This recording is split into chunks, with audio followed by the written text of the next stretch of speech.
This is Red Moon Roleplaying. Masks of Nyarlathotep. We return to New York City, where our crew of investigators have recently lost a friend, hopefully not terminally. Jackson Elias is now in Sing Sing prison, accused of not just one, but multiple murders. He was caught at the scene of one such murder by our investigators and a conveniently timed police raid, led by one captain, whose affection the players have yet to earn, Captain Foster. They have, however, befriended, to a degree, one Lieutenant Poole, who seems slightly more honest, a little more shaky, but aware that Foster may be corrupt, to put it mildly. And now there is all kinds of conspiracies floating around surrounding why Jackson Elias may well have been so hastily charged. Not limited, of course, to his race. This is, after all, the 1920s in New York, and while matters haven't improved that greatly, the 1920s are hardly a utopia for the black population of New York, or indeed wider America. But the racial component is only one component. There is also the Carlisle expedition that he was investigating hotly, and reported to you that perhaps not all of the members of the Carlisle expedition had died as reported. The investigators spread out throughout New York, interviewing various people. As mentioned, Lieutenant Poole, who provided some information, and Madeline went to speak to Jackson Elias himself, that was challenging because his jaw had been wired shut after a renditioning by Captain Foster. You have had his accounts opened up to you, both by Jackson's permission and those of his solicitor, Carlton Ramsey. You also had the opportunity to speak to Rebecca Schosenberg of the New York Times, and how it seems the New York Times is all too happy to publish any old crap as long as it makes a headline. But Rebecca is suspicious that even they are not being told everything by the police. Leads have cast out in a huge number of directions at this point.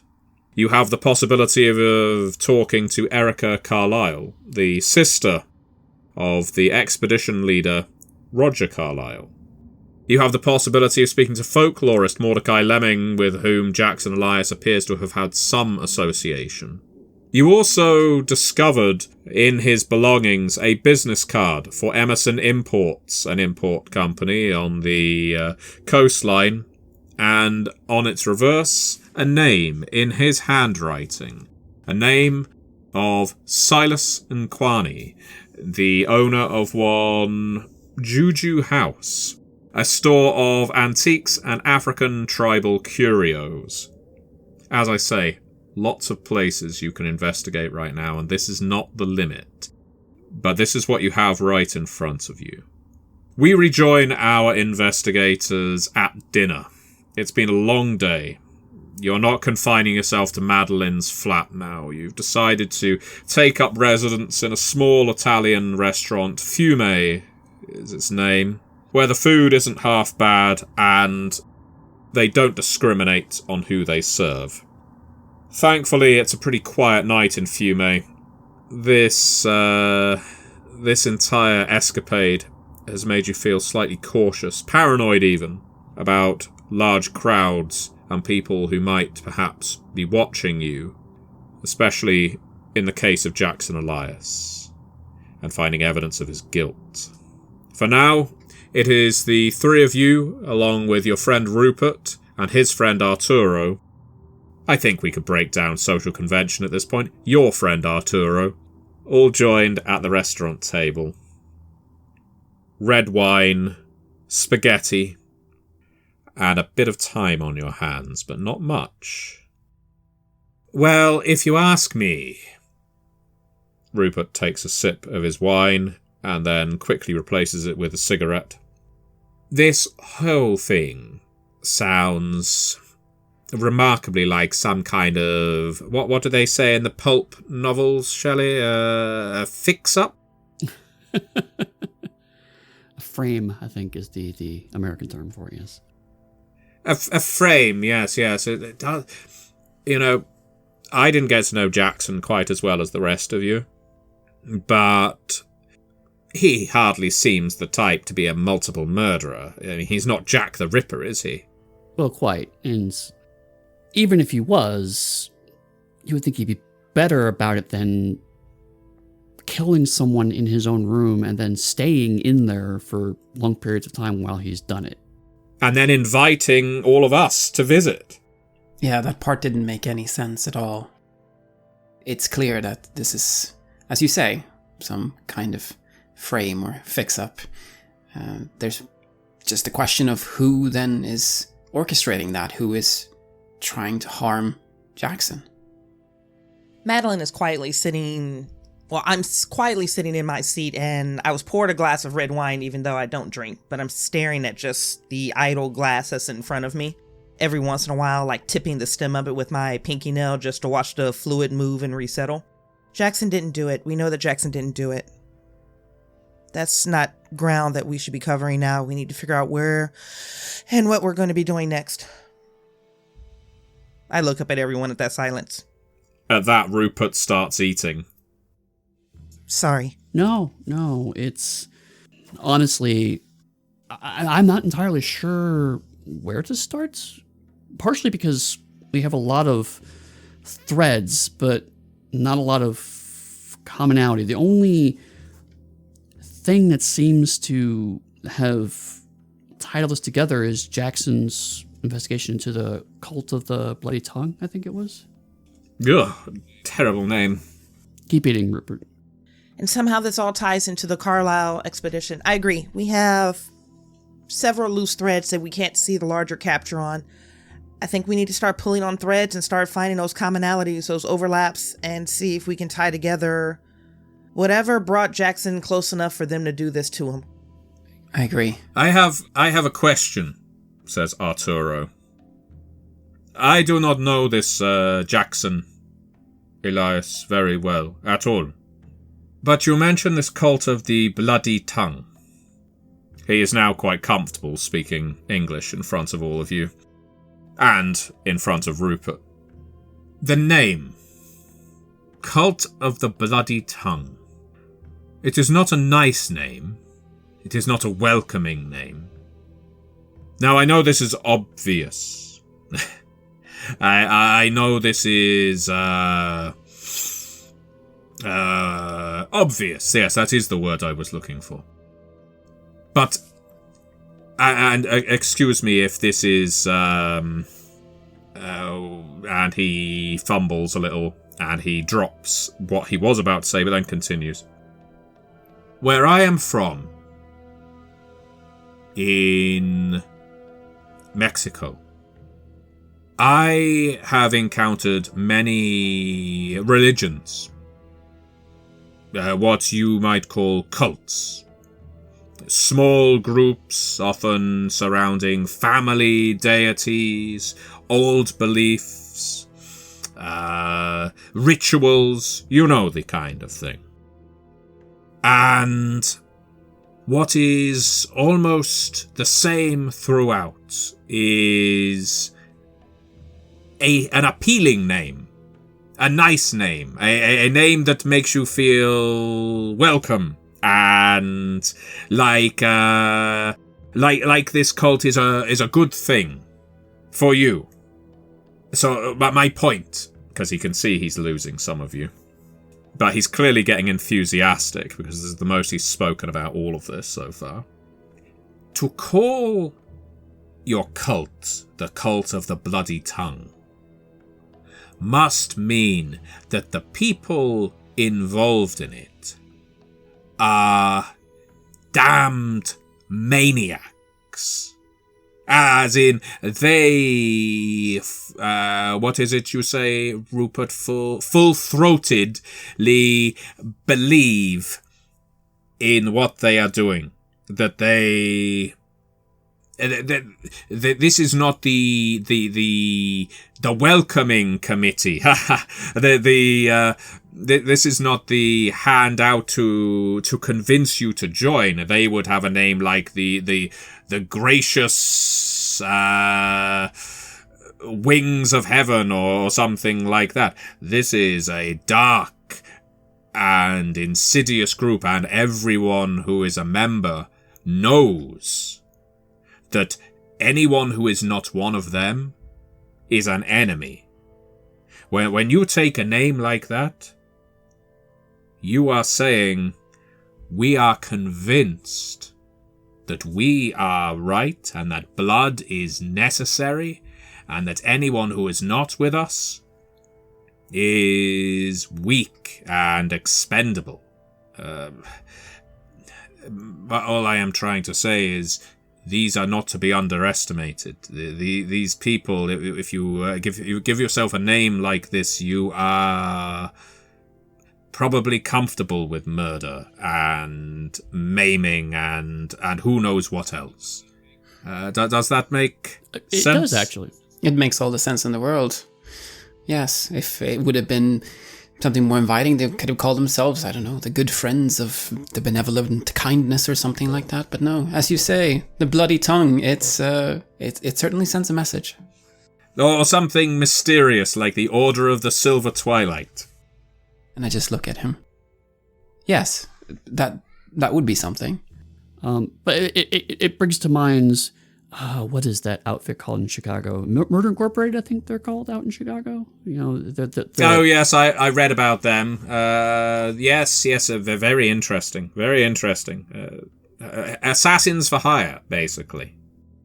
Right. So it's in the same oeuvre, if you will, of they're clearly an aggressive group. But I think Otor brings up an interesting point. Is there a friendlier face? Is there a front, to continue the slang, that they may be operating through? Arturo seems very happy that he hasn't been completely dismissed. Rupert chews over your proposition. I wouldn't be surprised at all if one of these groups you're looking at right now, this Juju house, this import company, this Dr. Lemming, or indeed this Carlisle expedition, is the welcoming committee. Well, I mean, I think there's connectivity here. Like, I mean, when Jackson was looking around Emerson Imports, he found out about Aja Singh in Mombasa, whose only account is through Juju House in Harlem. So we already know there's a connection between Emerson Imports and the Juju House. So it may all be one Russian doll of fronts. Oh, good metaphor, Shelley. Good metaphor. This is why you're a writer. It has been known. The Juju House does seem interesting, and having a physical location like that, I mean, it's some kind of, well, dealership, right? But perhaps they do other things as well. I mean, it could be a good front to, where you could have meetings and the like. And didn't one of Foster's officers try to stop someone from investigating the Juju House?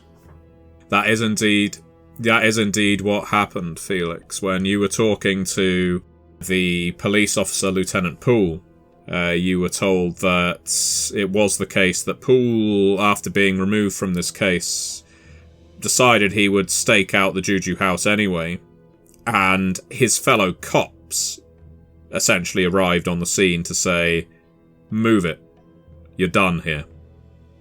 Yes, Lieutenant Poole, who seemed fairly decent for a police officer, he was staking out the Juju house, but he was stopped from doing that.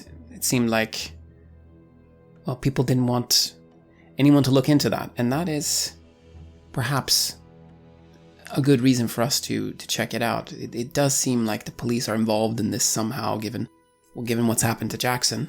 Right. And I seem to remember hearing that the owner of the Juju house is always out between 1 and 2 for lunch.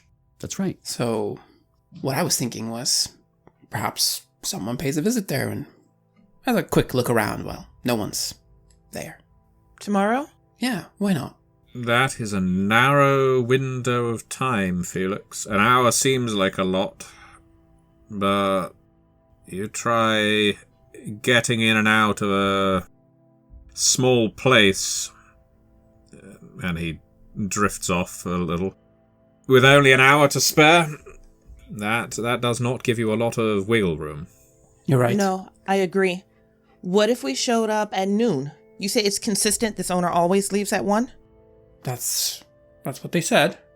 Well, if that's routine, if that's habit, I don't know if that's for a meal or somebody that they're meeting or some type of religious reason, but if that's embedded into their routine, if we show up at noon, we can at least get an interior lay of the land and get an idea of what we need to look for so we can be more intentional when we do go there between those windows. And depending on this individual's patience or their urgency or their necessity to leave right at 1, we may be able to get more from them because they're distracted. But either way, I agree with Rupert. We wouldn't be going in blind. Even if we had to go back a second time or the following day between those hours, at least we'd have our hands on the lay of the land. Agreed. Plus, also, there are 5 of us, so if one group of people went to talk to him and then a second group went to actually scope out the place, then we wouldn't necessarily be connected as being the same people, right? He wouldn't connect us together. I snap my fingers and point. Yes, good call.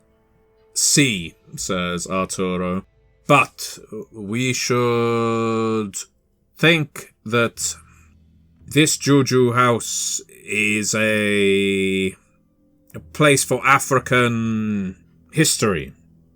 Mm-hmm. Yes?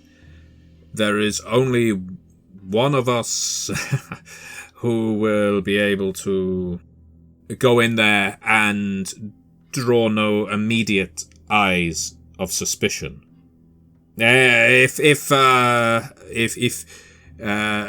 Senor Bauer or Shattuck was to go in there, for example, I could well imagine the owner would not let you out of his sight.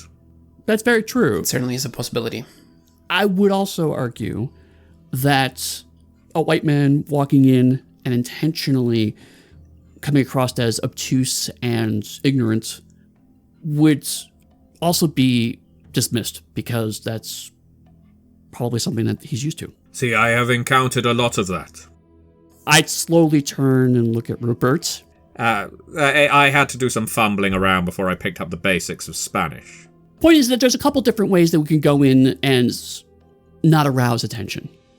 Indeed. Well, it sounds like we want to have a few people first look into the place, perhaps Madeline and someone else, and then try to make the break-in. See what we can find inside. I will admit I don't have much knowledge of breaking and entering. It doesn't come up in my literary studies quite as often as you think. Great. No, I'm pretty decent at stealth, so I could perhaps join in on that part then on the break-in itself. If Madeline and someone else speaks to the owner first, that might then perhaps be a way to do it.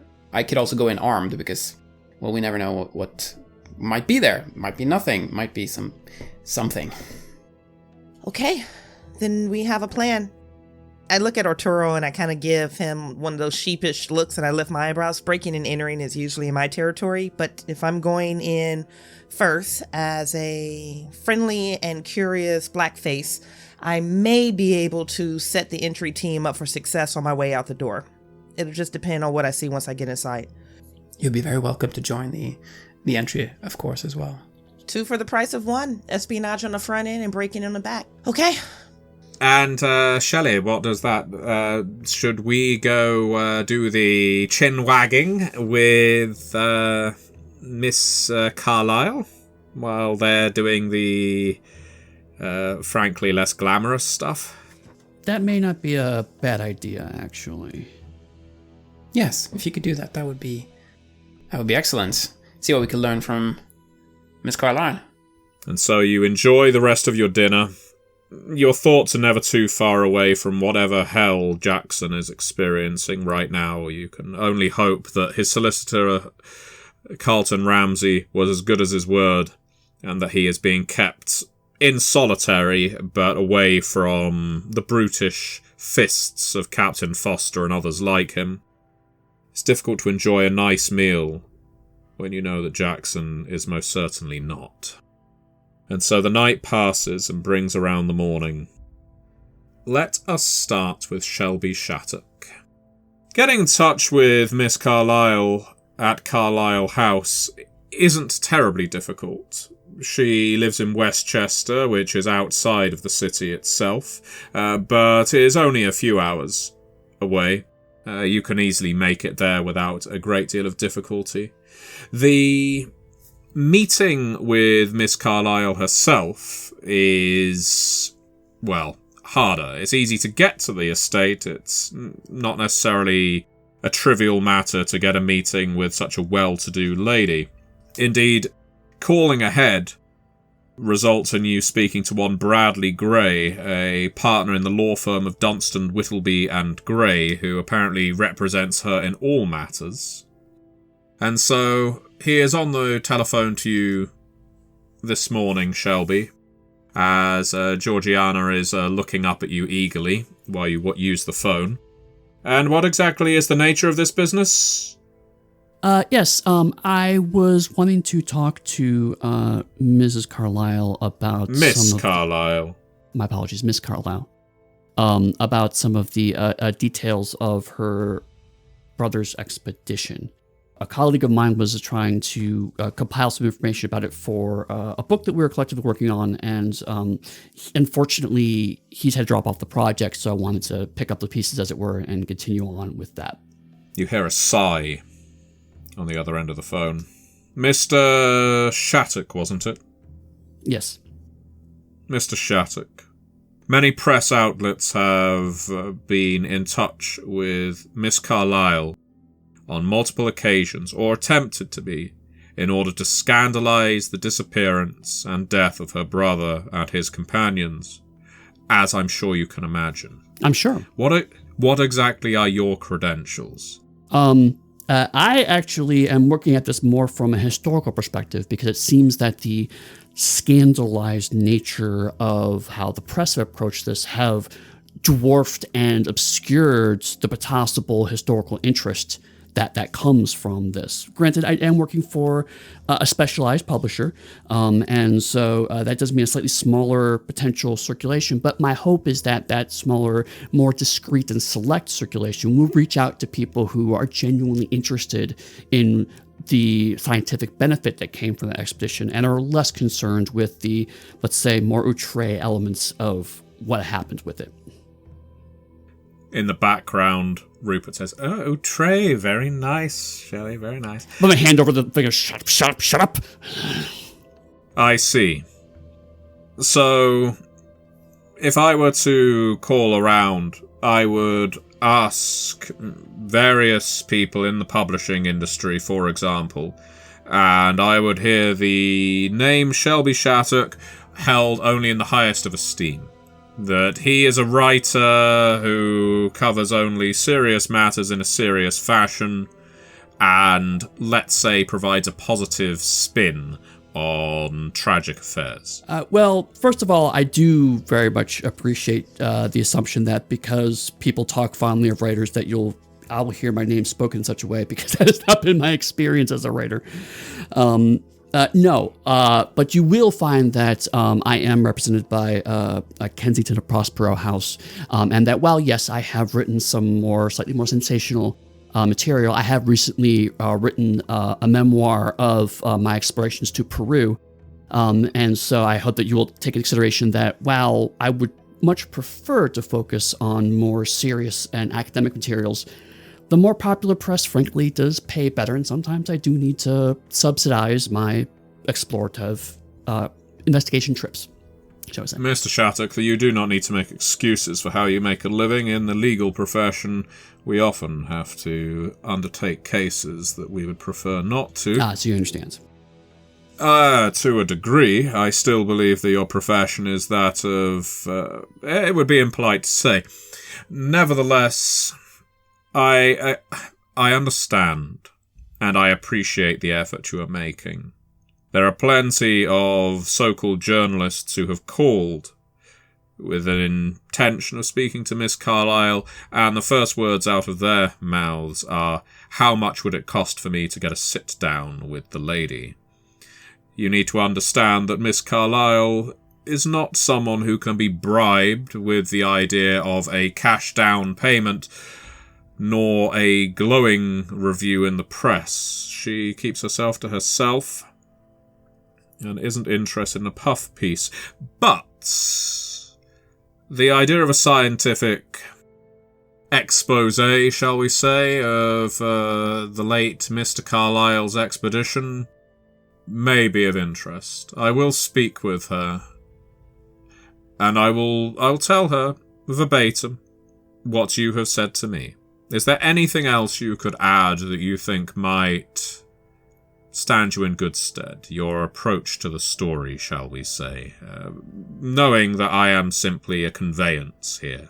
If you're interested in perhaps following some of the trail of our investigation to prove my validity, my colleague, Mr. Jackson Alliance, was recently in correspondence with Harvard University in regards to some of their research materials as well. So you can reach out to Ms. Miriam Artwright at the Harvard University Library, and she will confirm that she was indeed in correspondence with my associate.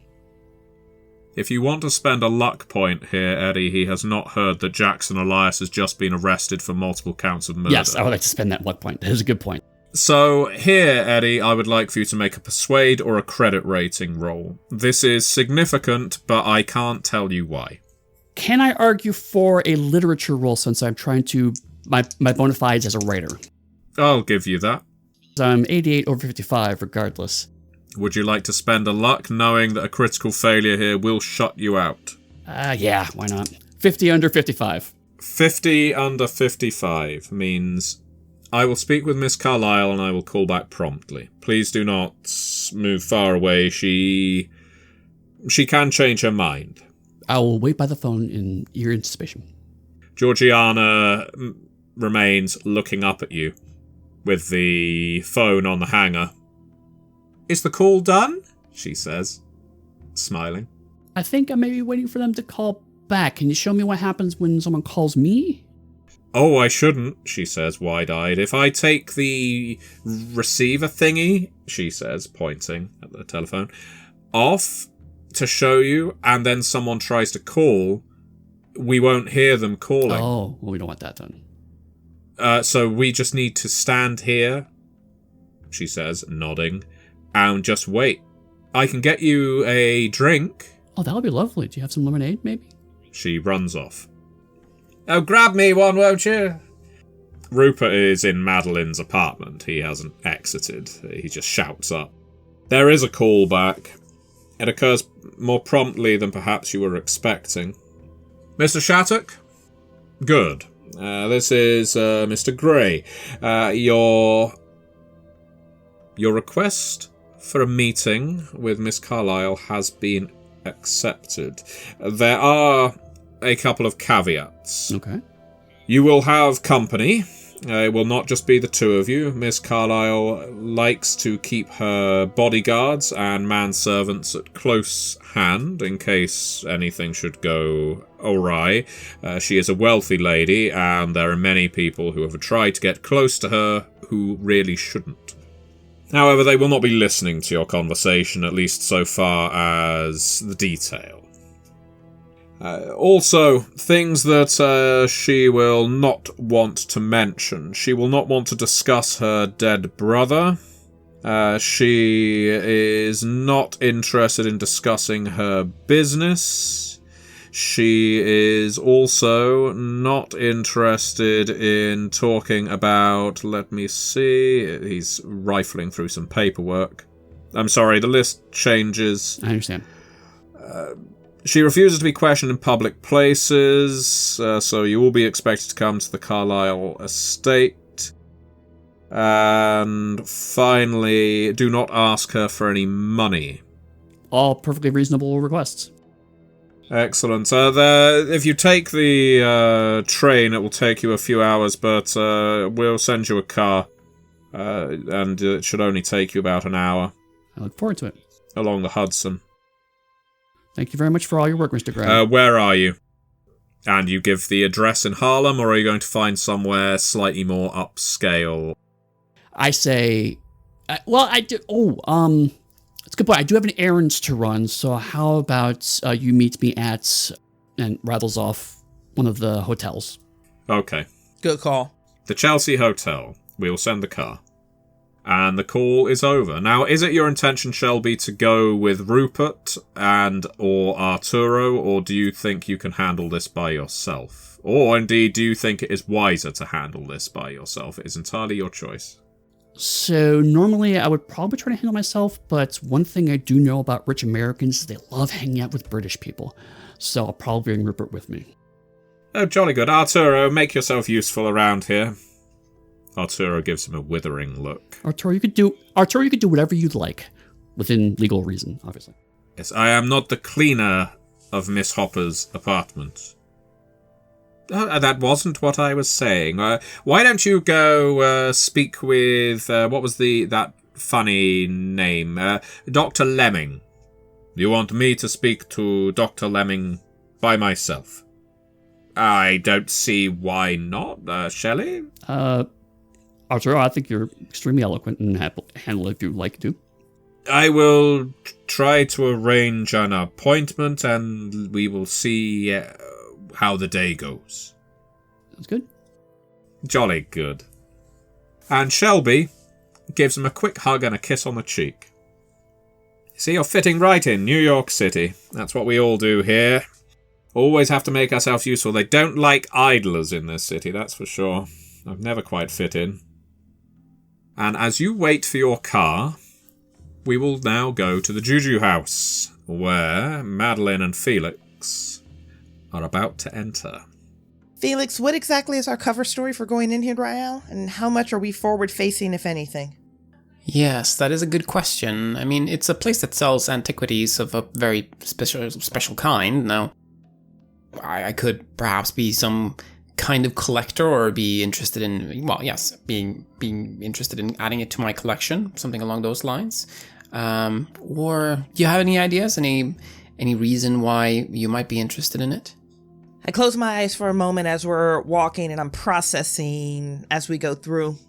Perhaps a couple. Let's do an exercise with me. It's something I learned from back home that always helps clarify things.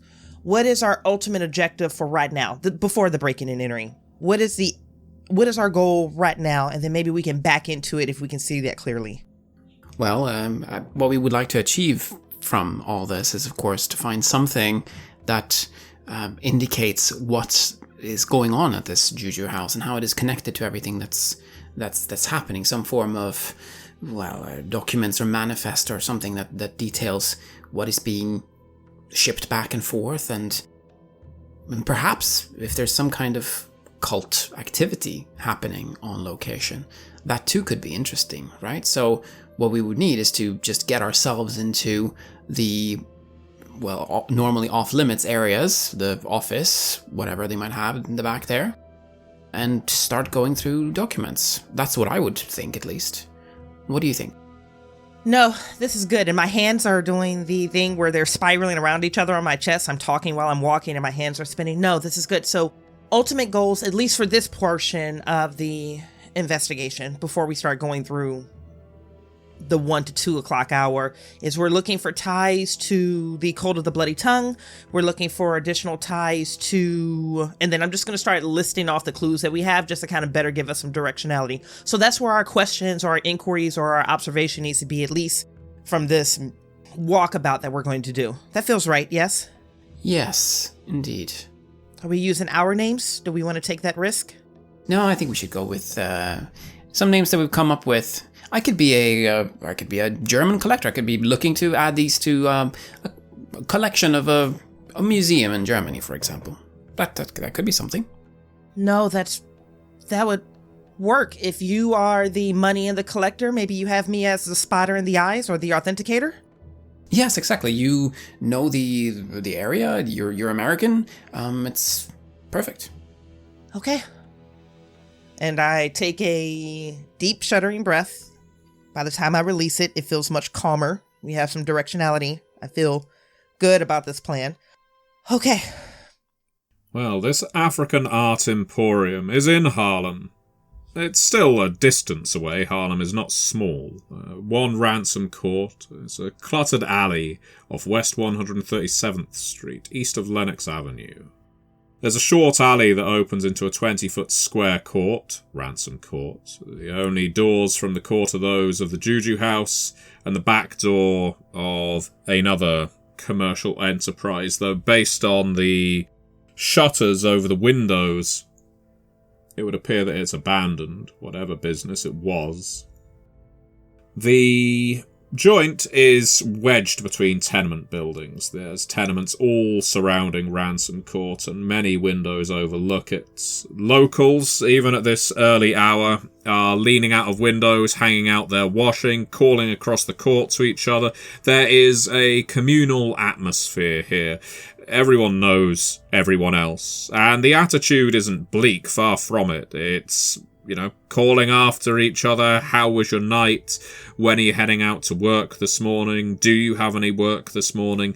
A lot of the people that live here in Harlem are working either hand to mouth or what we would today consider them as contract jobs, the kind of professions that will pay you maybe moderately well one day and then just drop you the next. These people aren't in a union to protect them from such things. And so there's a fast-paced attitude that pervades here. There's a lot of laughter, children screaming happily as they're running up and down corridors, but Ransom Court itself does not have that liveliness. It is above you as people are calling from flat to flat, house to house. But in the court, it is overgrown with weeds in the corners. There are some stacked pallets and open crates that maybe one day they will be collected, or perhaps they've just been dumped here. It's dark in Ransom Court because from every perceivable angle there is a building, and at this early hour that blots out the sun and casts a deep shade. The Guju house itself, it has a wide open front window.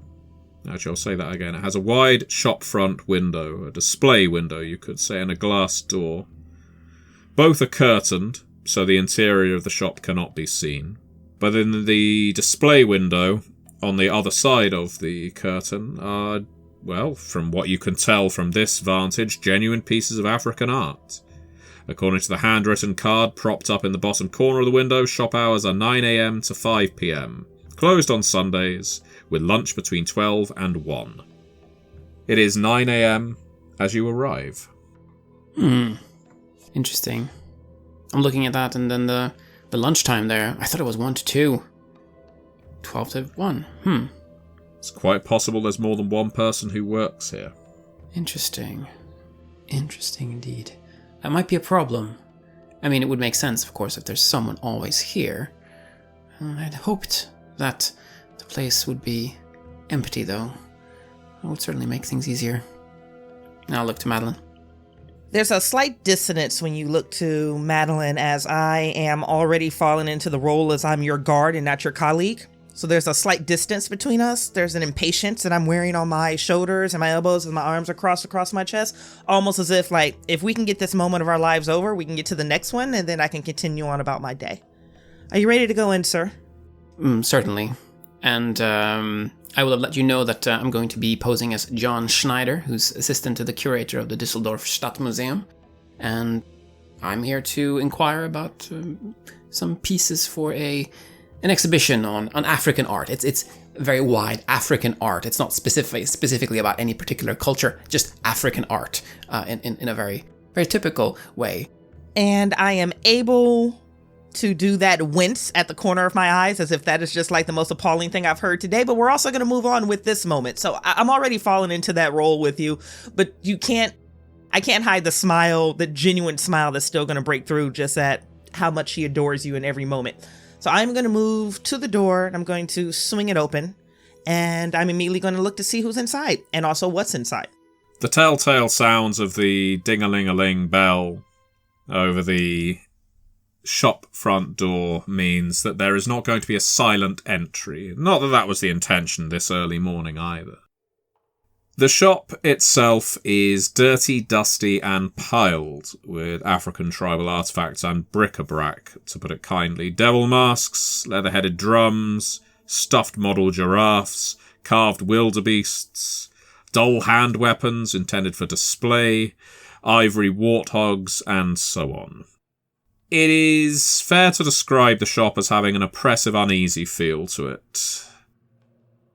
There's no light coming in from outside, not with the curtains drawn across the door and windows, and it's only while the door is open there's a brief illumination from without. There is an electric light in here, but it isn't casting much of a glow. You say you are looking to see who is in here? Yeah, who's currently holding down the shop? Are they visible? Within this mere 15 by 20 feet store, there is a shriveled old black man, wrapped in a red blanket. He is stood behind a cluttered waist-high glass cabinet. He has small spectacles perched on his nose, pince-nez, and he removes them as you enter, placing them on the counter, grunting. Hello? Yeah, hello, sir. My name is Jan Schneider, and I'm here to see some African artifacts. We have an exhibition in Düsseldorf. Yeah. I throw this old shriveled black man the most apologetic look of the day. This is a moment I don't want to be in, and that's what I'm attempting to relay to him. But I just stand behind him silently. Yes, he greets you, Madeline, with a broad and toothless smile before looking back to Felix. Düsseldorf. Is that in Pennsylvania? Nein, in Germany. I have come across the ocean. I was joking. I know Düsseldorf is in Germany. Ah, yeah, you see, in Germany, comedy, humor, it is different. He just stares at you, and then he turns back to Madeline. You can tell your friend that if he wants African art, this store is filled with it. But, and he points at you, Felix, we will not sell to you.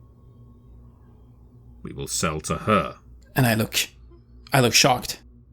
I look shocked, but absolutely pleased. And I'm just going to step in front of my current employer. Matty Cakes is what they call me around here. What's your name, sir? Silas. And he smiles again. You can just about see the bloody gums. Silas, thank you for this generous offer and this opportunity to outfit our visiting friend from Pennsylvania. And my nose wrinkles at him. I don't know if he knows specifically what he's looking at, but maybe you could give us a at-a-glance tour, which is almost me trying to relay, this is a rich white man that allegedly wants African art. He doesn't know what that means, so maybe you could just give him some focus and some narrow. He sighs. He has probably had to deal with several people like John Schneider. And he rolls his eyes and says, Africa is a very big place. Herr Schneider, which part of Africa do you want to buy art from? And I lean in over the counter. The dark and mysterious part. And I look completely serious when I say this. He has no words. He just stares. Follow me. And he takes you on a whistle-stop tour of this very small shop. He is not interested in educating you about the history of everywhere from Zululand to Nigeria, to the Congo, to Egypt, and this is a genuine Liberian token of freedom, and so on. And he basically points. I would like for one of you to make an occult roll. And this is, as he is pointing out the various fetishes and icons that are either hanging or propped up or stuffed in corners. Yep, sure. Listen, I'll go first. I'll hit this occult. So I got a 10. Wow. Well, I'm going to burn this 5 luck to go ahead and make this check. Your successful occult roll indicates that certain fetishes that are in this store are traditional components of ritual magic from various African cultures, as he is describing them. None of these souvenirs are really of use to you without deep knowledge of many African traditions. And certainly there is nothing here that stands out to you, let's say, as being connected to the events in Peru. Okay. So there is a use to the fact that you have performed this survey, but it is proving a negative, in a sense. You are basically ruling out that there's anything on show that's of value. Noted. Okay. Now, one of you can by all means make an anthropology roll, if you like, because you notice that he clings his red blanket to him tightly as he walks around. But I would ask the other one of you to make a spot hidden roll. I have a 1 in anthropology. As do I. What did you say your spot hidden was? 40. I'm at a 45. You want to go ahead and you want me to do the 1% and you go after the spot hidden? Okay, sure. Okay. I didn't make it. Oh no. I will roll spot hidden. That's a 91. No good. Do you want to spend any luck? I suppose I could burn 1 to re-roll. Oh, but that's better. 14. Well, to start with, Madeline, your knowledge of African tribal anthropology is limited at best. But that doesn't mean you can't tick the skill after you used it. Make sure you're doing the same for occult.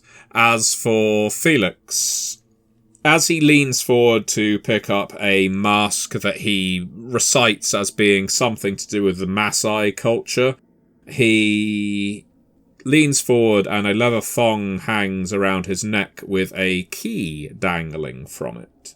As he stands up straight again, it self-tucks itself back within the red cowl and cloak that he has bound around his body. Interesting, I think to myself. If there's anything truly secret, that might be the key that opens it. But how to get that? The circuit of the store does not take you long at all. In terms of other things you might notice, there is a door behind the counter, which may lead into a storeroom, could lead into residential quarters, you don't know. But beyond that, the pawn shop you identified as you got closer to the Guju house, that the store next door was painted on the wall as "We'll buy anything," is directly to the left of where you are. And there is no way into it or out of it that you can see that leads into the store, but that may not be the case in the back rooms, you don't know. And that's more or less it. Silas has taken you back to the counter. He steps behind it again, places the spectacles back on the bridge of his nose, and says, "So will I be making a sale?" At which point the door opens, and a fellow walks in. It is a white man. He is well dressed in the sense that he is wearing a shirt and tie and jacket and a hat. He does take the hat off as he enters, so that's some deference. I would like for both of you, because you will have turned around when the bell jingled, to make a spot hidden roll. Hey, hard success over here. 85. No good on my end. Okay, Madeline, you can see that this man is strapped. There is a gun underneath his suit jacket, which flaps open just briefly as he walks through the door. Silas, I see you have company. Hi, good morning. They were just making a purchase or not. Oh, don't let me stop you. Delivery. Silas, that is collection. And he pushes past you both, stands at the counter. You're overdue. Silas reaches underneath the counter. He looks at both you, Madeline, and you, Felix. It looks like he's a bit shamefaced about this. Pulls out a brown envelope, slides it across the counter. The well-dressed white man takes it, stuffs it in his pocket. Pleasure doing business. Ma'am, sir. I nod. I stare. And he strides out again, bold as brass, letting the door hang open behind him. I am sorry. Were you going to make a purchase? If it is all right, also I liked this piece and this one and the fetish there. Could we perhaps get a quotation for this? You had perhaps better ask. His eyes dart around at everything you've been gesturing at, perhaps randomly. $29. Call it $25. Sir, may I make a suggestion? Just a suggestion. Of course. If you're taking these back home, the entire Carlisle expedition has been all over the news. I'm assuming all over the world. You might want to look at, I don't know, England or something from Kenya. I think that's where all those people disappeared. Wasn't it Kenya? And I'm going to turn and look at Silas. And then I'm going to try to do a psychology check just to see his response to this. Can I ask you for a psychology check, and I will give you a plus 20 to your skill. Okay, so I'm rolling under 70, 50 to 70 now, and I just hit a 43. I don't think that's a hard, but it's at least a regular success. He winces at the sound of the Carlisle expedition, and there's even a sneer that follows it. So there's shock and then derision. He wasn't expecting to hear that name, and he clearly thinks very little of it. Oh, unless you think that's a bad idea? And I'm looking to Silas almost like, you can coach me on this one. No, I am sure England or Kenya are perfectly safe places to send your purchases. I can give you a card for an importer and exporter who I regularly do business with, and he extracts a card for Emerson Imports, unsurprisingly. Yeah, this is very good. Let me get on a call with the museum. I just need to make sure that we have the budget for this, and I will come back tomorrow, and we can go ahead and we can make the transaction. Thank you so much for showing us around this fantastic place you have going here. He just stares at you. Well, I'm happy, I say. As the so-called John Schneider is making his way out of the shop, Silas puts his hand, not firmly, but he does place his hand on your wrist, where your hand was resting on the counter, Madeline. How can you stand it? I am going to fold my opposite hand over his and look him directly in the eyes. The same way you do, because we don't have a choice.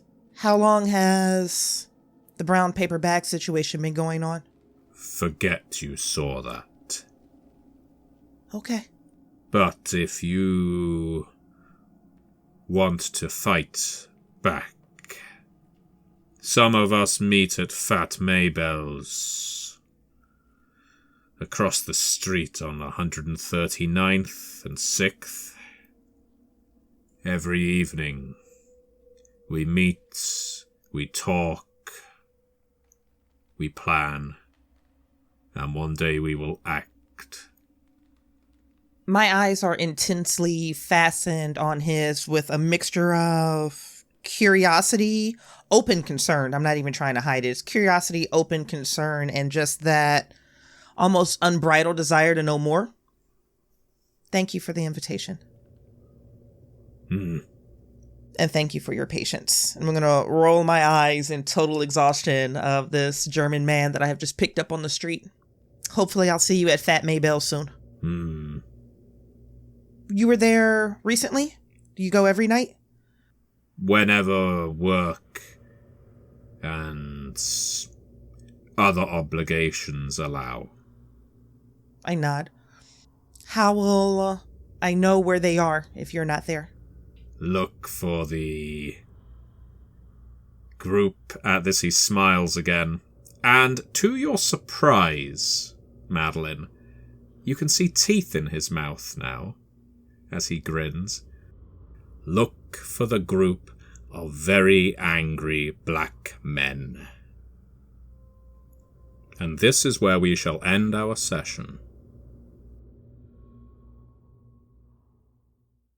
You have listened to an episode of Red Moon Roleplaying, where we play Masks of Nyarlathotep for Chaosium's Call of Cthulhu 7th edition. Joining us as our keeper is none other than our dear friend Matthew Dawkins, and we were also joined by Bridgett Jeffries and Eddy Webb.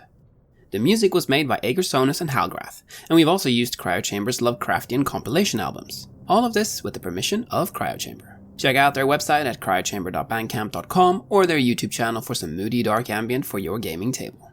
We would like to give massive thanks to our champions of the Red Moon: Martin Heuschober, Simon Cooper, Julia, Camilla, Bob Lange, Cameron, Graham Barey, Doug Thomson, Lily, Maciej, Black Templar, Dennis Sadecki, and Leonhardt for their generous support. And we would of course also like to thank all of our other patrons. Without your support, this show would not be possible. If you want to support our work, please check us out on Patreon. You can get access to bonus campaigns for Cult of the Lost, Call of Cthulhu, Warhammer Fantasy Roleplay, and Warhammer 40k Imperium Maledictum there. And you can also get early and raw access to all of our recordings, and hear your name read on the show as a champion of the Red Moon, as well as even play some Cult with us. Most importantly, that support is what keeps the show going, so do check us out there. Thank you again for listening, and remember, I am the last.